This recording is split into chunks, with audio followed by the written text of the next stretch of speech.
Código terrestre. El lenguaje de la conciencia ambiental. Información de banda ancha para rechazar las cookies del extractivismo. Paren las quemas. Basta de desmonte. Ley de humedales ya. No a la mega minería. Paren de fumigar. El agua no se negocia. No a la exploración offshore. Una serie de podcasts con la colaboración de asambleas, especialistas, activistas de toda la Argentina y tu participación. Si ya te hizo un clic en la cabeza, acompáñanos. Queremos escucharte. Código terrestre, una producción de Nómade Multimedia. Les damos la bienvenida a un nuevo capítulo de Código terrestre. En esta ocasión vamos a hablar de la exploración offshore en Mar del Plata. Esta actividad inició desde el gobierno nacional con la firma del ex ministro de Energía y Minería, el ingeniero Juan Aranguren, ex presidente de la filial Royal Dutch Shell en Argentina, y la autorización del ministro de Ambiente y Desarrollo Sostenible, Juan Cabandier. Realizaron una licitación entre múltiples empresas de la industria petrolera: YPF, Shell, Equinor, Qatar Petroleum, Total Energies, y finalmente también participó la empresa de capitales británicos British Petroleum.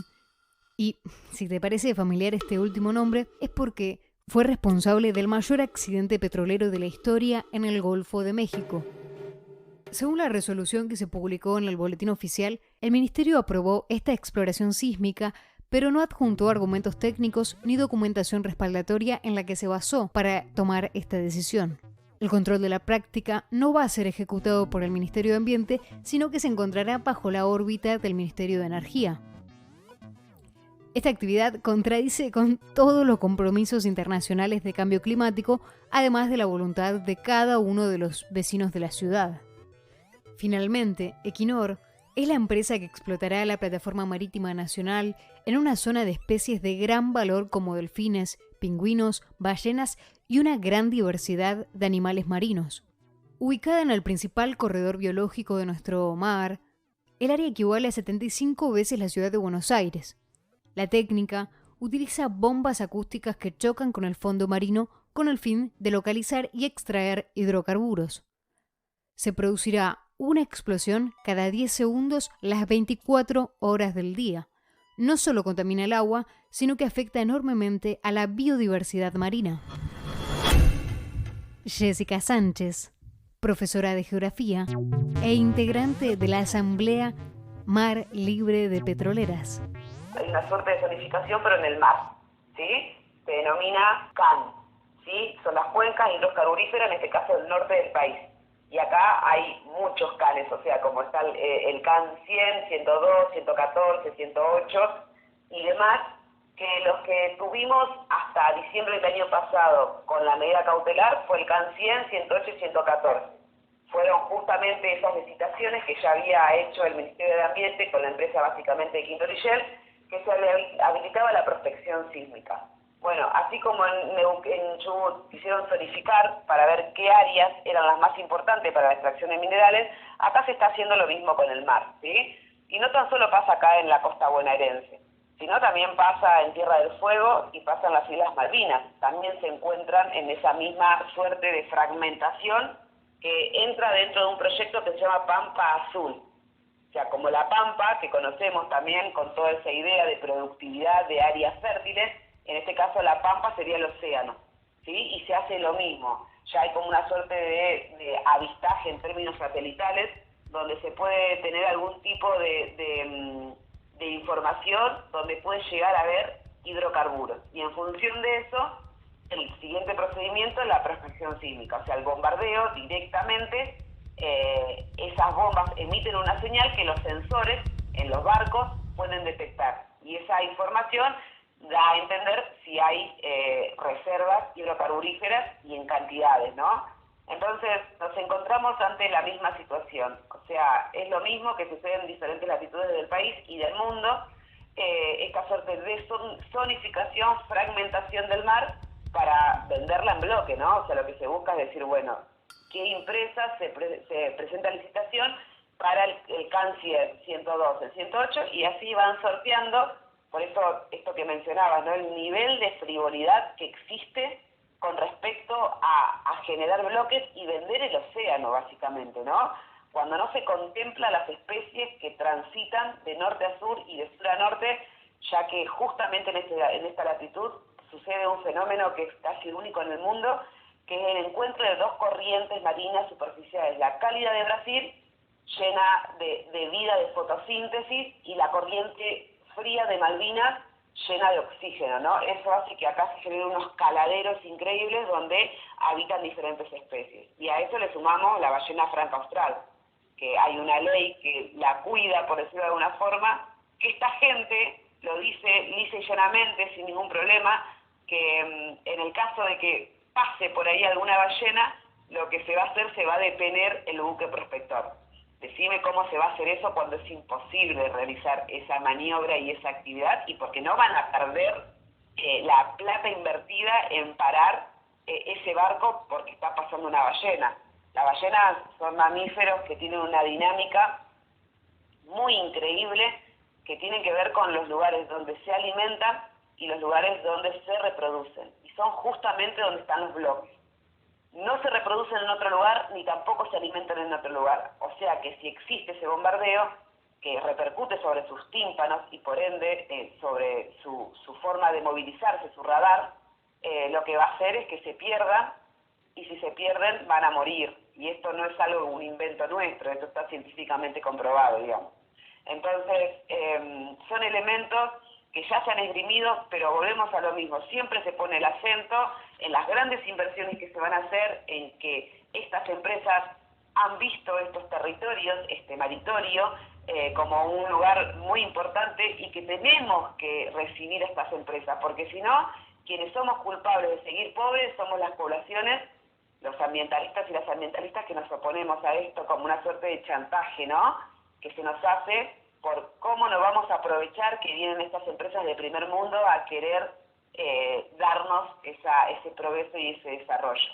Ese es el argumento que también gira, y quienes quizás están en otras instancias, como también las academias o gente que está de alguna forma teniendo un lugar en determinadas empresas indirectas, ¿sí?, lo toman como un discurso válido y lo reproducen. Entonces también tenemos en contra no tan solo los medios masivos de desinformación, sino también aquellas empresitas indirectamente que se van a pegar a estas, que no son justamente las que hacen café o las que hacen algún tipo de actividad con respecto a la alimentación, sino quienes están escalando en el gran clúster de energía que se está armando para este gran mega emprendimiento extractivista.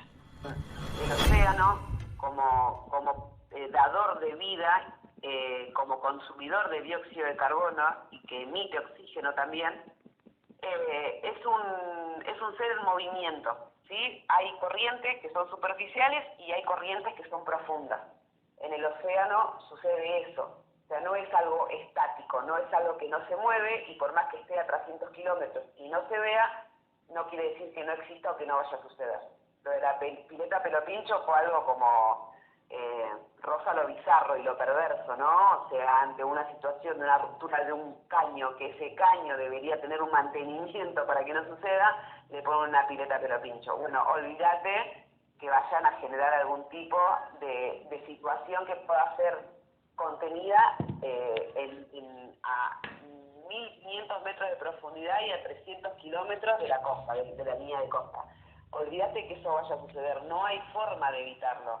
Ya hay un montón de estudios que dejan a las claras que las probabilidades de derrame son del 100%.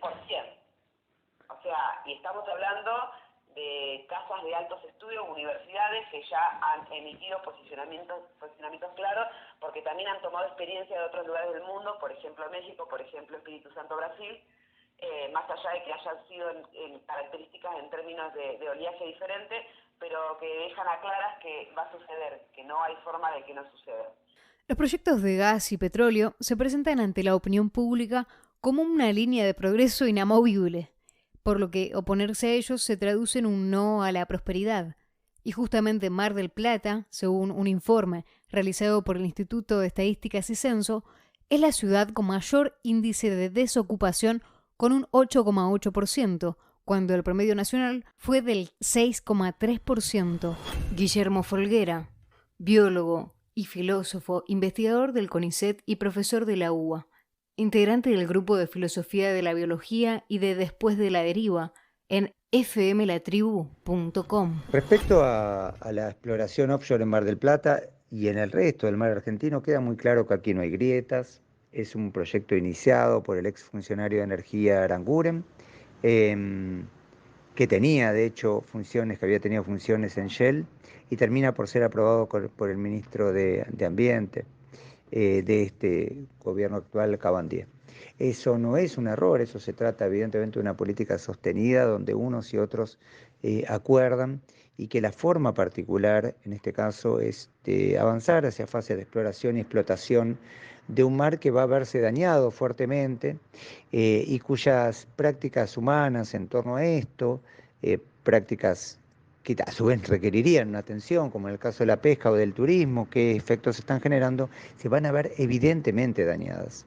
No podemos desconocer que junto con lo de Mar del Plata, por ejemplo, está el oleoducto que rápidamente fue aprobado para el Golfo de San Matías, en las grutas, y que conecta con Vaca Muerta, y también todas las fases que avanzan en Tierra del Fuego. Vistas de manera más general, nos sorprende este acuerdo entre sectores gobernantes que se sostienen opositores y muestran a las claras que para estas cuestiones no hay mayores disidencias, y son muy claras las políticas públicas, o más bien las políticas estatales consistentes, y grandes nombres como soberanía, más bien cuando van a la realidad, muestran que se trata más bien de lo contrario, y se trata de un avance sobre el mar argentino de empresas como Shell, como Equinor, como Tullow, que van a generar enormes consecuencias, dramáticas consecuencias en nuestro mar y en las condiciones de vida. Respecto a las estrategias que se utilizan, a pesar de la resistencia de las comunidades locales, por supuesto que estamos en un escenario que puede plantearse como parte de la doctrina del shock. Se aprovecha en este sentido las necesidades reales de las comunidades en torno a la necesidad de un trabajo, y toda la malaria, ¿no?, como llamamos en las comunidades locales, es contrapesada por grandes avances publicitarios en torno a puestos de trabajo, etcétera, que en el fondo no son reales, que en el fondo no tendrán asidero, son proyectos altamente concentrados, son proyectos que la mano de obra que dan es muy circunstancial en el origen del proyecto y después muy excepcionalmente, y mucho menos para la población local, y que terminan dando sí efectos muy negativos en torno a otras formas de producción y a degradaciones marcados tanto en el aumento de la inequidad social como en la contaminación a corto, mediano y largo plazo.